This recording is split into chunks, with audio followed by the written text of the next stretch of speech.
The galaxy had written humanity's obituary long before the distress call came through. Every advanced civilization agreed on one fundamental truth. Humans were mistakes, outliers, unpredictable animals playing with technology they never should have touched. They were dismissed as dangerous, emotional, reckless, and fundamentally incapable of understanding the refined principles that governed the concord of enlightened species. When the Zerathi Empire sent out their desperate cry for help, broadcasting across every frequency with a signal that burned with the raw desperation of 1,000,000,000,000 lives facing extinction, the entire galactic community made the same calculated decision. They refused. It was logical. It was safe. It was practical. But humanity, the species everyone called traitors to civilization itself for their stubborn insistence on free will and chaotic independence, made one choice that would echo through the cosmos forever. They answered. What happened next would force the galaxy to redefine everything it thought it knew about courage, sacrifice, and what it truly meant to be civilized. Commander Sarah Chen stood on the observation deck of the USS Pathfinder, watching the endless expanse of space stretch before her like an ocean with no horizon. The ship was not their first choice for this mission. In fact, the entire human colonial fleet had been assigned to the Kepler sector precisely because no one else wanted to govern that region of space. The region was unstable, unrefined, and represented everything the Concorde feared. It was a place where empires went to die and species went to be forgotten. Earth's ascension into the galactic community had been celebrated for exactly 3 weeks before the disappointment set in. Humans were brilliant, certainly. Their capacity for innovation was almost unsettling. Their resilience bordered on the miraculous. But they were also stubborn, irrational, and maddeningly unpredictable. They formed attachments to things, bonds, loyalties, principles that made no logical sense. They sacrificed for strangers. They risked themselves for abstract ideals. They dreamed without calculating profit margins. Everything about humanity violated the fundamental axioms that held the Concorde together. The ambassadors from the Velthian Council had explained it during the formal designation of human space. You are welcome to the galactic community, but you must understand your place. The Kepler sector needs governance, and you have demonstrated sufficient competence to handle administrative tasks. However, we must insist on certain restrictions. Your military cannot expand beyond current specifications. Your diplomatic missions will remain limited to this sector. And under no circumstances may you travel to sectors controlled by the established powers without explicit permission. It was not an offer. It was a containment protocol. Sarah had laughed when she first read the restrictions. Humanity had expanded across continents, crossed oceans, and traveled to other worlds. The idea that the galaxy thought they could contain an entire species in one sector seemed almost absurd. But she also understood the fear. A species that refused to calculate the optimal self-interest. A species that would sacrifice resources for morality. A species that experienced something called love, which the Concorde classified as irrationality with devastating consequences. Of course, they wanted humanity contained. The communication officer, Lieutenant James Morrison, looked up from his station with an expression of confusion. His fingers hovered over the controls, as if he was uncertain whether to proceed with what he was about to announce. "Commander, we're receiving a broadcast," he said, his voice steady, but with an undertone of concern. "It's coming from the Zerathi sector. It's a distress signal." Sarah's attention sharpened immediately. "The Zerathi? That's 3 sectors away from our jurisdiction. What is the nature of the distress?" Morrison's fingers danced across the holographic display, and the signal materialized in 3-dimensional space above his console. It was unlike anything Sarah had ever seen. Most distress signals followed strict protocols, measured and methodical.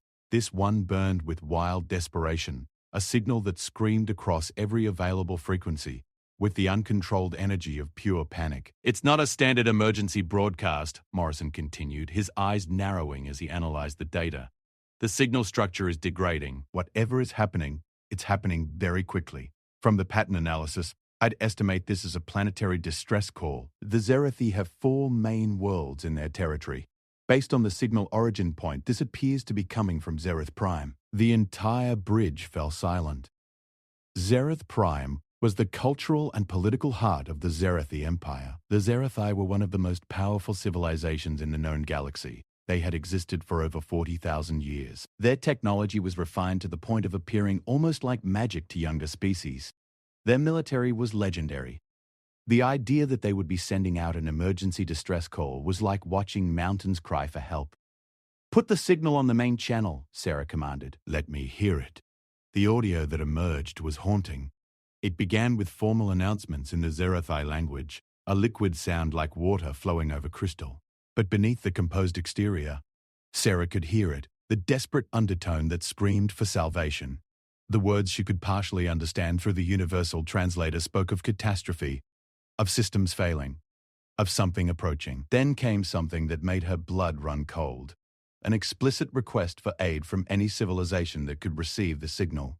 "They're calling for help from everyone," Morrison whispered. They must be truly terrified to make such a broadcast. In their culture, asking for help is considered an admission of profound failure. Sarah made a decision without hesitation. "Begin routing the signal through our entire communication network. I want every human settlement in the Kepler sector to know about this. And contact the Colonial Council. This is above my pay grade." What happened next was predictable and exactly the way Sarah had come to expect from the Concorde. Within hours, responses began flooding in from every major power in the galaxy. The Velthian Council expressed their sympathy. The Thalian Federation offered their regrets. The Morphean Alliance sent an official statement of concern. Not a single one of them sent ships. The reasons were always the same, delivered with diplomatic precision. The distance was too great. The logistics were too complex. The risks were too considerable. There was no guarantee they could arrive in time. No guarantee their help would even be effective. The cost-benefit analysis did not favor intervention. It was sensible. It was reasonable. It was the logical choice that every advanced civilization had calculated and arrived at independently. Sarah sat in the council chambers on Kepler Station, watching the human leadership grapple with an impossible situation. Earth's ambassador to the Kepler sector, Dr. Marcus Webb, voiced the same arguments the other species had made, but his voice carried a completely different weight. "The mathematics are clear," he said, and Sarah could hear the pain in his words. "We do not have sufficient fuel for a 3-sector journey and back. Our medical facilities are not equipped for treating Zerathi physiology. Our military forces would be overwhelmed if we arrived to find the situation was caused by hostile action. Every logical evaluation suggests this is a rescue mission we cannot successfully complete." A council chamber was filled with human faces, and on every one of them, Sarah saw the same internal conflict that churned inside her own chest. They wanted to help. Every instinct screamed at them to help. But they were also trying to be civilized. They were trying to prove that humanity could think rationally, could make the hard decisions, could function within the established framework of galactic society. General David Harrison, the commander of Earth's military forces in the sector, broke the silence that followed Marcus's statement. "With respect, Ambassador, I think we're asking the wrong questions. We're asking whether we can afford to help them, but the real question is whether we can afford not to. The Zerathi are facing extinction. We have ships. We have weapons. We have soldiers who have volunteered to risk their lives for causes far less important than saving an entire civilization." "That's a very human way of looking at it," said Councillor Patricia Stone, the highest-ranking human official in the sector. "And it's exactly why the Concorde fears us. We don't calculate value the way they do. We don't treat lives as numbers on a spreadsheet. We're about to prove to every advanced civilization in this galaxy that we are fundamentally incapable of cold logic and that we will drag ourselves toward ruin in service of principle." Sarah watched as the council members debated, argued, and ultimately arrived at the same conclusion they had been moving toward from the moment the distress signal was received. Humanity would answer the call. They would send ships. They would risk their soldiers. They would potentially squander resources they could not afford to waste. They would do it because it was right, even though it was not logical. "This is madness," Councillor Stone said, and yet her voice held something that sounded almost like pride. "But it is the best kind of madness. Send the message. Tell the Zerathi that they are not alone. Tell them that the humans are coming." The message was transmitted across 3 sectors of space, a signal that burned bright and clear. The United Earth Colonial Fleet was mobilizing. Every available warship was being rerouted towards Zerath Prime. Medical teams were being assembled. Supply lines were being established. The galaxy would witness humanity making a choice that violated everything the Concorde stood for. Ambassador Webb received the response from the Zerathi within hours. It was brief and formal, but Sarah could detect the shock beneath the diplomatic language. The Zerathi had not expected rescue. They had not believed anyone would come. And they certainly had not expected the answer to come from the humans, the species that the Concorde had deemed too irrational, too emotional, too unpredictable to be trusted. Sarah stood once more on the observation deck of the USS Pathfinder, but this time the ship was moving. Through the view screen, she could see the other human vessels assembling into formation, their engines burning with the light of a civilization burning its bridges behind it. There was no going back from this decision. The humans had declared themselves traitors to the Concorde's logic, and there was no hiding that fact. "All hands, this is the captain speaking," Sarah announced, her voice carrying through every compartment of the ship. "We are undertaking a rescue mission to save the Zerathi Empire from extinction. I will not lie to you and tell you this is without risk. Our supply lines are stretched thin. Our ships are not designed for combat in hostile territory. Many of us may not return home, but we go because it is the right thing to do. We go because we are human, and we do not abandon those in need, regardless of the cost. At course for Zerath Prime. All speed." The engine hum changed pitch as the ship accelerated into hyperspace. Around them, the rest of the human fleet followed, a small armada of ships carrying millions of soldiers, doctors, engineers, and scientists who had volunteered to risk everything for a species they had never met, to save a civilization that the Concorde had already written off as lost. In the council chambers on Kepler Station, the human leadership received one final message from the other powers of the Concorde. It was not a warning or a threat. It was something far more definitive, a formal designation of humanity's status. The humans had proven themselves incapable of functioning within the refined frameworks of galactic civilization. They had acted with the irrationality and passion that everyone had feared.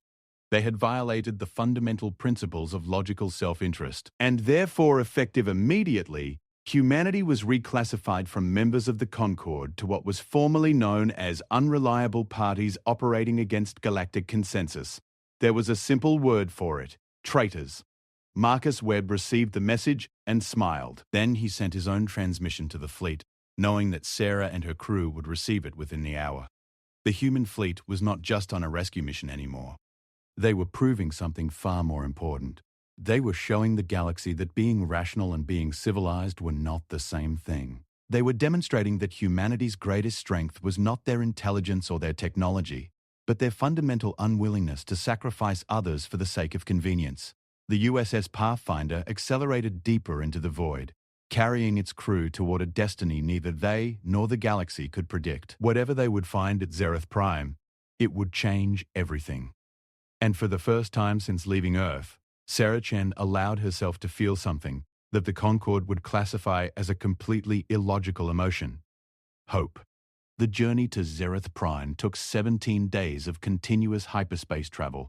17 days that felt like both an eternity and no time at all. Elena Vasquez stood in the medical bay of the USS Pathfinder, staring at the biological data streaming across her display screens, trying to understand what she would be dealing with when they arrived. Zerathi physiology was poorly documented in human databases. Most of what she knew came from fragments of information the Concorde had released. Clinical descriptions that treated living beings like problem sets to be solved. The Zerathi had evolved on a world with slightly higher gravity and a different atmospheric composition. Their bodies were silicon-based rather than carbon-based, which meant conventional human medicine would be almost useless for treating them. Infection protocols would need to be completely reimagined. Surgical techniques would require extensive modification. And that was just if the injuries were straightforward medical cases. If the distress call indicated something more catastrophic, something environmental or biological in nature, her team would be working almost blind. "Vasquez, we've received additional scans from our probe drones," said her assistant, Dr. Chen Ming, approaching with a datapad. "Not the captain, a different Chen. The data is concerning." Elena accepted the datapad and scrolled through the readings, and with each new data point, her stomach sank further. The scans showed massive atmospheric disruptions around Zerath Prime. There were energy signatures that suggested large-scale explosions. The planetary temperature was fluctuating wildly, and most terrifyingly, there were radiation levels that suggested some kind of nuclear event had taken place. "How many people are alive down there?" Elena asked, already knowing the answer would be unbearable. If the radiation readings are accurate, The population survival rate is approximately 17% of the pre-event estimate, Dr. Ming said quietly. That's still between 800 million and a billion survivors, but it's a civilization that has lost more people than most species in the history of space travel have ever had. Elena set down the datapad and closed her eyes. 800 million people. It was a number so large it stopped being a number and became an abstraction, a weight that pressed down on her with incomprehensible force. And somewhere in those radiation-scorched fields and collapsed cities, her team would need to work miracles. Meanwhile, in the command center of the USS Pathfinder, Captain Sarah Chen was dealing with an entirely different crisis. A message had arrived from General Harrison, delivered through secure channels that only command-level personnel could access. The humans were not welcome at Zareth Prime. In fact, they had been explicitly forbidden from making landing. The message came from the Zerathi Central Authority, and it was delivered with the precision of a species that had spent thousands of years perfecting diplomatic language. We have received notice of your approach. We appreciate the gesture, but we must inform you that your assistance is not required or desired. The Zerathi Empire will manage this crisis through internal resources and support from Concord-affiliated powers. The arrival of unsanctioned military vessels in our territory would constitute an act of aggression. We request that you alter your course immediately. It was a refusal dressed up in the language of gratitude, a rejection that managed to be both cold and polite. Sarah understood what had happened.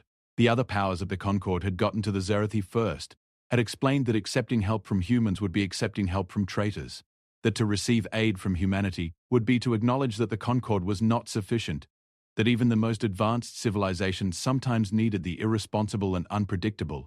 She immediately convened a meeting with her senior staff. General Harrison appeared via hologram from his command vessel, the heavy cruiser USS Washington. Chief Engineer Marcus Rodriguez sat across from her, his weathered face etched with concern about whether the ships could even maintain this pace. And Admiral Patricia Thompson, the fleet commander, represented the unified military perspective. "We have our orders," Patricia said, and her voice was steady. "We continue to Zerath Prime. We do not fire unless fired upon. We request permission to render assistance. If they refuse, we observe and report. If they engage us, we defend ourselves. Those are our parameters." "That's a violation of their stated wishes," General Harrison said, and the contradiction hung in the air. "We're launching a rescue mission to a civilization that has explicitly told us they don't want to be rescued." "They don't want to be rescued by traitors," Sarah corrected. "They were told by the Concord that accepting our help would be shameful, that we are beneath them, that our assistance would only humiliate them further. So they refuse. But they're also facing extinction, and they're hoping we ignore their refusal and save them anyway." It was a cynical reading of the situation. But as Sarah studied the faces of her officers, she could see that none of them disagreed. They all understood that the Zerathi were in a position where they couldn't afford to appear desperate, couldn't afford to accept help from those beneath them, but desperately needed that help regardless. Marcus Rodriguez shook his head. "The math doesn't work out. We're running through fuel at unprecedented rates. If we commit to full rescue operations, we might not have enough to return to human space. We could be stranding ourselves out here." "I'm aware," Sarah said. "Anyone who boards this ship from this point forward should understand that they might not be going home. This is a volunteer operation. Fully voluntary. Anyone who wants to transfer to another vessel before we reach Zerath Prime has until we exit hyperspace to request a reassignment. No judgment, no consequences. But for those who stay, understand what we're doing. We're proving something. We're proving that civilizations can choose to do the right thing, even when the cost is too high, even when the beneficiary rejects us, even when we gain nothing but the knowledge that we tried." The bridge was silent for a long moment. Then, one by one, her officers indicated their agreement. They would continue. They would complete this mission regardless of the cost. As they approached Zerath Prime, the reality of the catastrophe became undeniable. The planet hung in space like a wounded animal, its surface scarred by impact craters that were still releasing smoke and fire. Massive weather systems churned across the continents, the atmospheric disruption from whatever had happened creating storms of apocalyptic proportions. And beneath those clouds, somewhere in the darkness, billions of people were struggling to survive.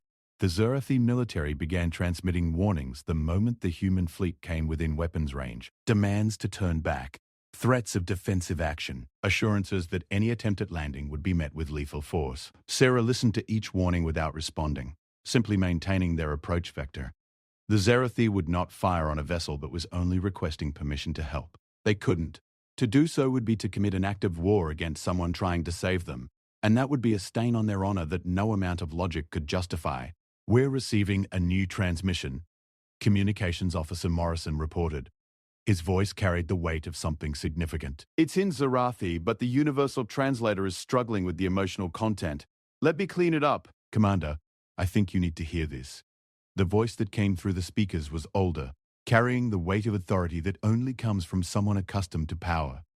It was the Zerathi Prime Minister, translated as best the universal translator could manage. And beneath the formal words was a completely different message.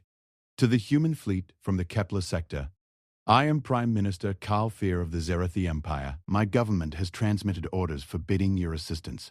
Those orders stand. However, I am transmitting this message on a frequency reserved for communications that have not been officially received. If your sensors somehow failed to detect that this message was sent, then I cannot hold you responsible for what your captains choose to do with that information. Please save my people." It was a masterpiece of political theater, a way for the Zerathi to refuse the help while simultaneously asking for it, to maintain honor while acknowledging that honor did not matter when compared to survival. Sarah felt tears forming in her eyes, and she didn't try to stop them. This was what it meant to be human. This was what the Concorde feared most: the ability to see past protocol, past pride, past the logical structures that held everything in place, and do what needed to be done. "You didn't hear that transmission," Sarah ordered. "Communications Officer Morrison, I'm sure you'll document that our sensors malfunctioned during the approach to Zerath Prime. There's a solar flare that has miraculously affected all of our receiving equipment at exactly the right moment. Therefore, I am ordering the fleet to break formation and begin emergency rescue operations. Lieutenant, make sure those malfunctions are not reported in the official logs until after we've completed the rescue mission." A low sound that might have been a laugh came from someone on the bridge. It was the sound of people accepting that they were committing themselves to becoming outlaws in the eyes of the galaxy's established powers, and somehow they were at peace with that decision. The dropships descended through the burning sky, human soldiers and medical personnel bracing themselves as the atmospheric turbulence tossed the vessels around like toys. Dr. Vasquez was on the first medical team to reach the surface, and what she saw there would haunt her for the rest of her life. The city of Zerath Prime, one of the most advanced settlements in the known galaxy, had been reduced to rubble. Buildings that had stood for thousands of years lay in broken heaps. The streets were clogged with the debris of a civilization in collapse. But there were survivors. Everywhere she looked, Zerathi were emerging from the wreckage, drawn by the presence of the rescue teams, like people emerging from tombs. Many were injured, many were dying, and all of them looked at the human rescuers with an expression that oscillated between gratitude and disbelief. "We need to establish triage centers immediately," Dr. Vasquez commanded, her medical training overriding the horror of the situation.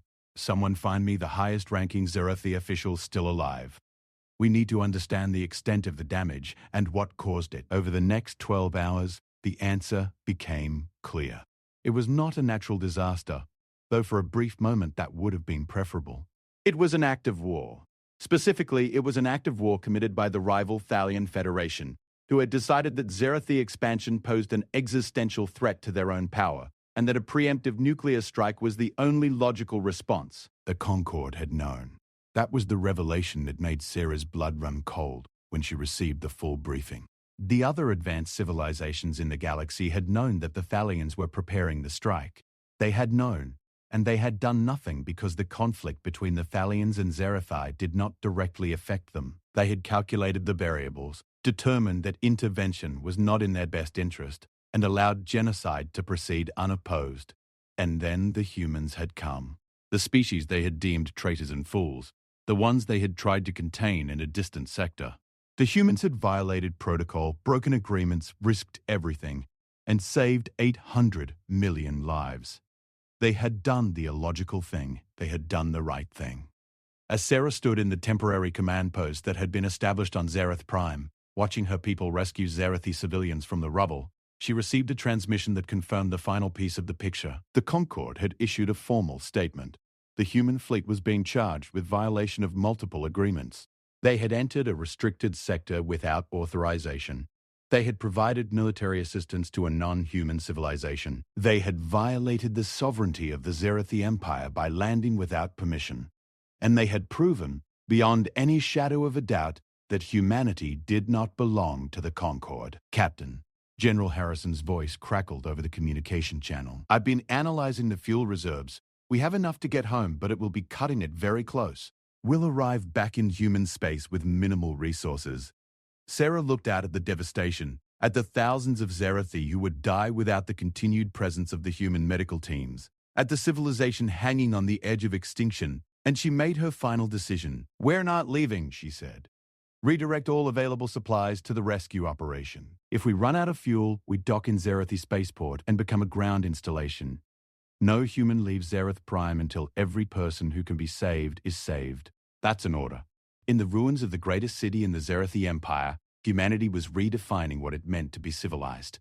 3 months into the rescue operation, the situation had stabilized, though the term barely captured the reality of what was happening on Zerath Prime.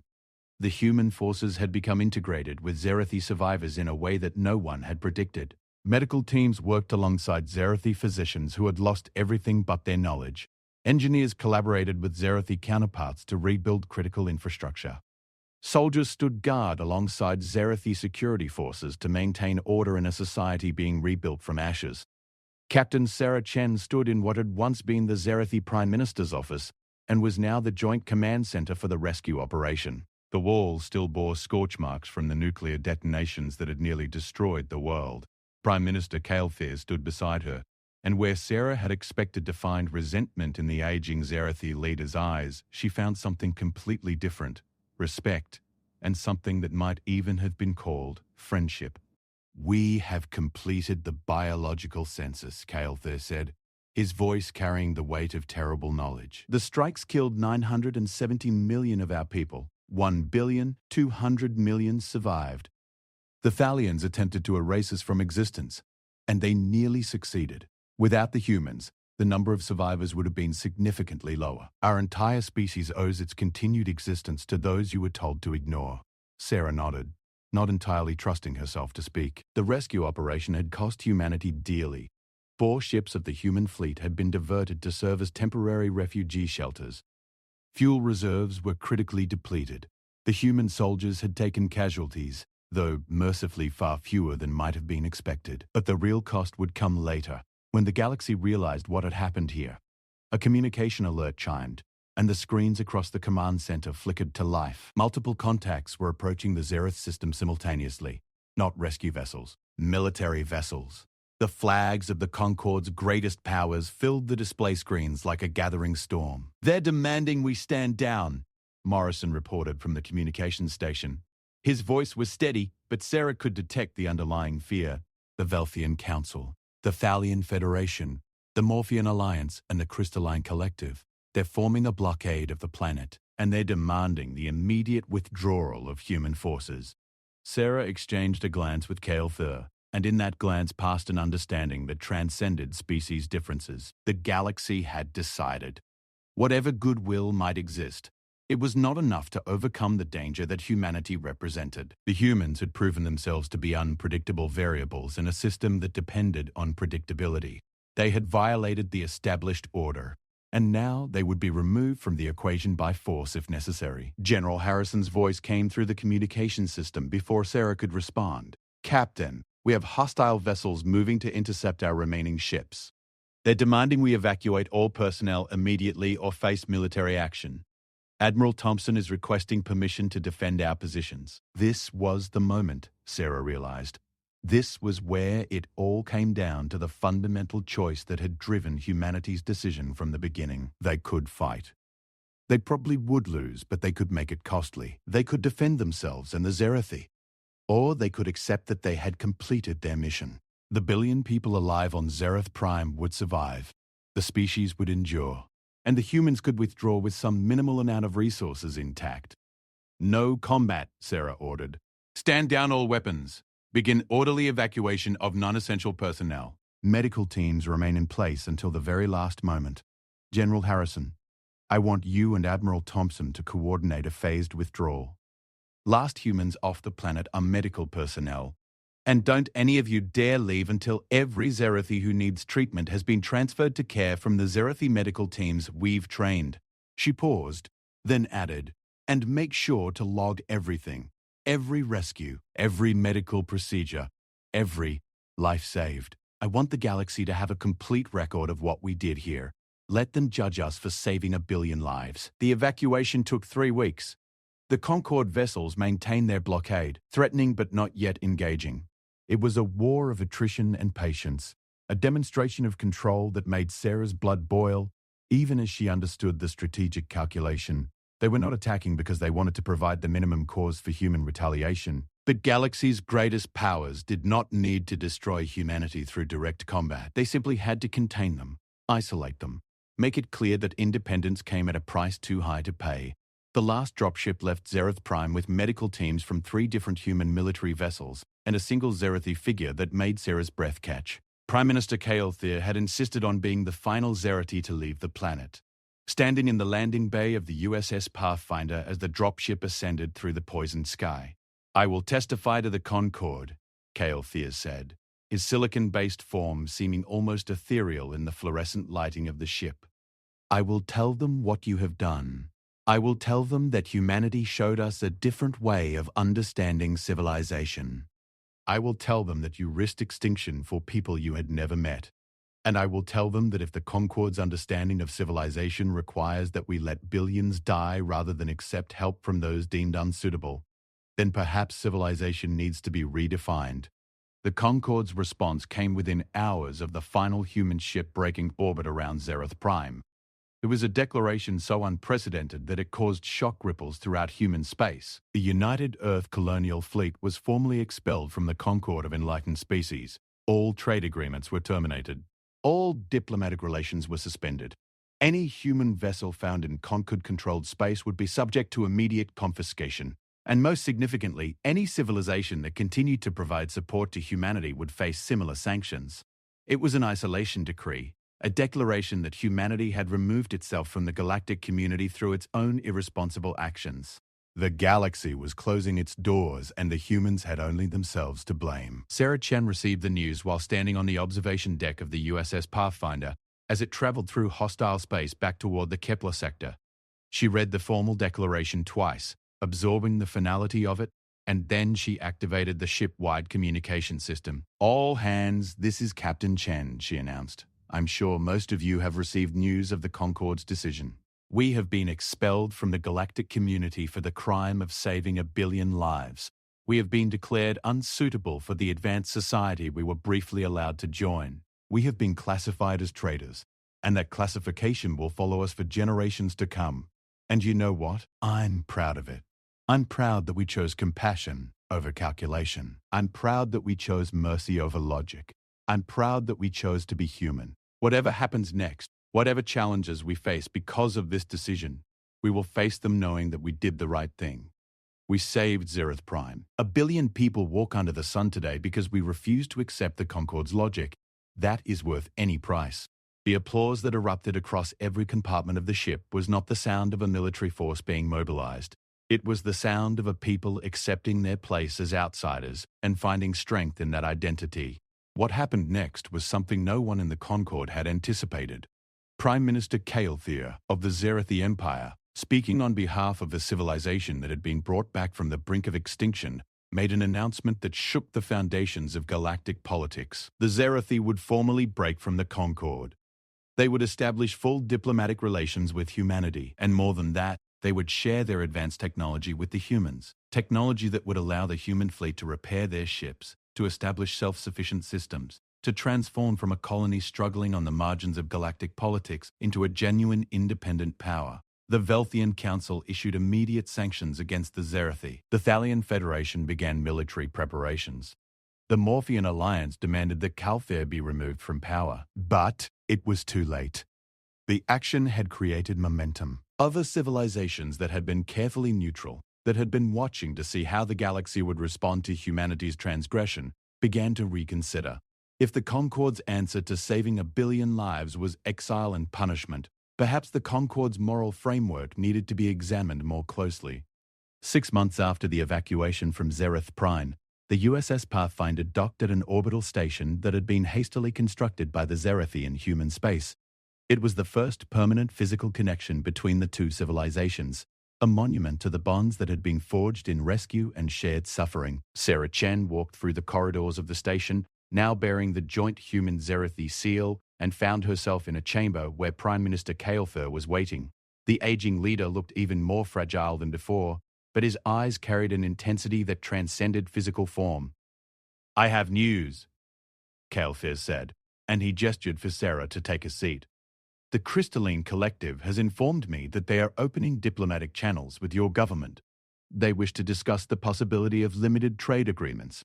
More importantly, 3 smaller civilizations that have been living under the pressure of the Concorde have sent inquiries about the possibility of establishing independent relationships with humanity. The isolation that was meant to destroy you may instead be the catalyst for the creation of something entirely new." Sarah felt the weight of the moment settle around her like snow. "What are you saying?"